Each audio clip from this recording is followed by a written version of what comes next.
সুপ্রিয় দর্শক, আসসালামু আলাইকুম। নাজনীন কুকিং হাউজে সবাইকে আরও একবার স্বাগত জানাচ্ছি।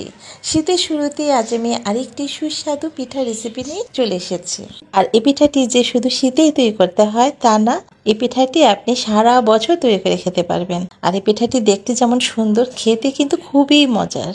তো পিঠাটি তৈরি করার জন্য প্রথমে আমি এখানে নিয়েছি 1 কাপ পরিমাণ চালের গুঁড়া।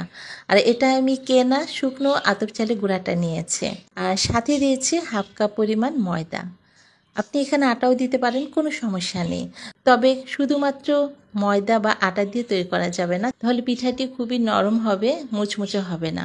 আর যদি আপনি শুধু চালের গুঁড়া দিয়ে তৈরি করেন তাহলে পিঠাটি সেই ক্ষেত্রে খুবই শক্ত হয়ে যাবে এবং তৈরি করতে যেয়ে দেখবেন যে ফেটে যাবে কিংবা ভেঙে যাবে। তাই অবশ্যই চালের গুঁড়ার সাথে ময়দা বা আটা মিশিয়ে পিঠাটি তৈরি করবেন। এখন পিঠার ডো তৈরি করার জন্য প্যানে দিচ্ছি 1.5 কাপ পরিমাণ পানি। আর এখানে আপনি যতটুকু চালের গুঁড়া নেবেন ঠিক সেই পরিমাণই পানি নিতে হবে। আর দিচ্ছি এখানে 1 চা চামচ পরিমাণ স্বাদ অনুযায়ী দিচ্ছি লবণ, আর দিচ্ছি 1 চা চামচ পরিমাণ তেল। এখানে তেলটা ব্যবহার করলে দেখবেন যে আপনার ডোটা খুবই সফট হবে।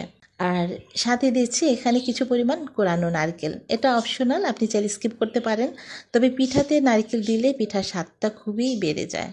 এখন এখানে চালের গুঁড়া এবং ময়দার মিশ্রণটা দিয়ে দিচ্ছি, দিয়ে আমি ঢাকনা দিয়ে ঢেকে 5 মিনিট পর্যন্ত এভাবে রেখে দেব। আর চুলার আঁচটা এখন মিডিয়ামে থাকবে। 5 মিনিট পর ঢাকনা উঠিয়ে এবং চুলাটা অফ করে পানির সাথে চালের গুঁড়াগুলো ভালোভাবে মিশিয়ে নিতে হবে। ভালোভাবে মিশিয়ে নিয়ে এখন একটা ছড়ানো বড় জায়গাতে ঢেলে নিয়ে সাথে সাথে গরম থাকা অবস্থায় ভালোভাবে মথে নিতে হবে। আর এই কাজটা 3-4 মিনিট পর্যন্ত এইভাবে ভালোভাবে হাত দিয়ে ডলে একটা সফট ডো তৈরি করে নিতে হবে। আর দেখুন, এর মধ্যে আমার একটা সফট ডো তৈরি হয়ে গেছে। এখন এখান থেকে কিছু পরিমাণ ডো নিয়ে হাতে আমি একটু গোল গোল করে চেপে এখন দেখুন একটা চিরুনি নিয়েছি। আর চিরুনিটি অবশ্যই পরিষ্কার এবং নতুন হতে হবে। আর এই ঝিনুক বা চিরুনি পিঠা তৈরি করার জন্য অবশ্যই একটা চিরুনি নিতে হবে। ঝিনুক পিঠার ডিজাইনটা আসলে বিভিন্ন রকমের হয়ে থাকে। আমি এখানে একটা চিরুনি নিয়েছি, অনেকে 2টা চিরুনি দিয়ে তৈরি করে, তবে আমি যেভাবে তৈরি করছি এটি খুবই সহজ, যে দেখবে সেই পারবে এটা। তো এখান থেকে আমি এখানে একটু ডো নিয়ে একটু চিরুনির এক পাশে আমি দিয়ে দিচ্ছি। আর এখানে মোটা এক পাশে আছে আর একটা চিকন আছে, আপনি যেটা খুশি সেটা করতে পারেন।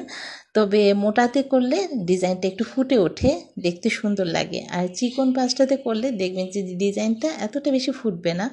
তাই আমি মোটা অংশে করে নিচ্ছি। আর এভাবে একটু চেপে আমি দেখুন এক পাশ থেকে এভাবে গড়িয়ে গড়িয়ে তুলে নিচ্ছি। আপনারা একটু লক্ষ্য করলে বুঝতে পারবেন আমি কিভাবে করে নিচ্ছি। তো আপনাদের আমি আরেকটা দেখিয়ে দিচ্ছি, দেখুন। তো সবগুলো পিঠা আমি তৈরি করে নিয়েছি। তো টোটাল 1.5 কাপ চালের গুঁড়া দিয়ে আমার এখানে 25টার মতো পিঠা হয়েছে।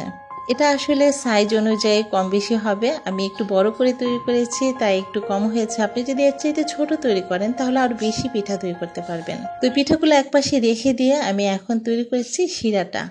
আর পিঠার জন্য আমার একটা শিরা তৈরি করতে হবে, তাই এখন শিরাটা তৈরি করে নিচ্ছে। আর এখানে আপনি পিঠার শিরাটা চিনি দিয়েও তৈরি করতে পারেন কিংবা গুড় দিয়েও তৈরি করতে পারেন। তো আমি এখানে গুড় দিয়ে তৈরি করছি। আর গুড় দিয়ে তৈরি করলে পিঠাটা আমার মনে হয় খুবই সুস্বাদু লাগে খেতে। তো এখানে শিরা তৈরি করার জন্য আমি এখানে দিচ্ছি 1 কাপ পরিমাণ খেজুরের গুড়। আর অবশ্যই খেজুরের গুড় দিয়ে তৈরি করবেন, তাহলে পিঠাটি খেতে খুবই সুস্বাদু লাগবে। আর সাথে দিচ্ছি এখানে আমি 1/2 কাপ পরিমাণ পানি। এখন দিচ্ছি তেজপাতা 2টি আর দিচ্ছি এলাচ। এলাচের মুখগুলো আমি একটু খুলে দিয়েছি, আর এতে করে এলাচির যে ফ্লেভার সেটা খুব সহজেই বের হয়ে আসবে। আর এটা বেশিক্ষণ জাল দিয়ে ঘন করা যাবে না, একটা পাতলা শিরা তৈরি করে নিতে হবে, ঠিক এমনই। তাহলে পিঠার ভিতরে শিরাটা খুব ভালোভাবে ঢুকবে। এখন শিরাটা একপাশে রেখে দিয়ে পিঠাগুলো আমি তেলে ভেজে নেব। আর পিঠাগুলো ভেজে নেওয়ার আগে আমি একটি প্যানে পরিমাণ মতো তেল দিয়ে গরম করে নিয়েছি। আর তেলের পরিমাণটা এমনভাবে নিতে হবে যেন পিঠাগুলো তেলের মধ্যে ডুবে থাকে, তাহলে পিঠাগুলো খুব সুন্দরভাবে সম্পূর্ণ পিঠাগুলো একই রকমভাবে ভাজা হবে। আর তেলটার জন্য অবশ্যই খুব বেশি গরম না হয়, হালকা একটু গরম করে নিতে হবে। যদি বেশি গরম থাকে তেলটা তাহলে পিঠাগুলো দেওয়ার সাথে সাথে উপর দিয়ে কালারটা চলে আসবে আর ভিতরটা থাকবে নরম। তাই চুলার আঁচটা মাঝারিতে রেখে একটু সময় নিয়ে ভেজে নিতে হবে।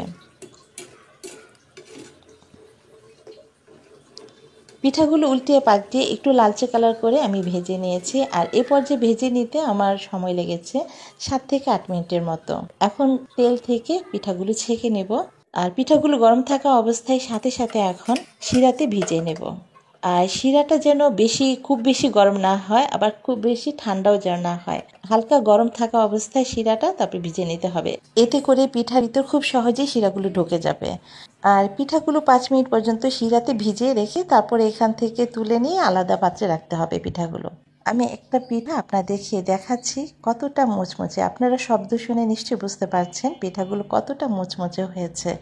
আর শিরাও কি সুন্দরভাবে ঢুকেছে, একদম রসালো হয়েছে। আর খেতে তো অসাধারণ, খুবই টেস্টি। আর বাকি পিঠাগুলো আমি ঠিক একইভাবে ভেজে নিয়েছি। আর পিঠাগুলো ভেজে নিয়ে ঠান্ডা হওয়ার পর একটা এয়ারটাইট বক্সে রেখে আপনি কয়েক মাস পর্যন্ত সংরক্ষণ করে খেতে পারবেন। আর শিরাতে ভিজে আপনি কয়েকদিন পর্যন্ত এভাবে রুম টেম্পারেচারে রেখে খেতে পারবেন, কোনো রকম নষ্ট হবে না, একদম মুচমুচে থাকবে। তো আজকের এই ঝিনুক বা চিরুনি পিঠাটি আপনাদের কেমন লেগেছে অবশ্যই জানাবেন। আল্লাহ হাফেজ।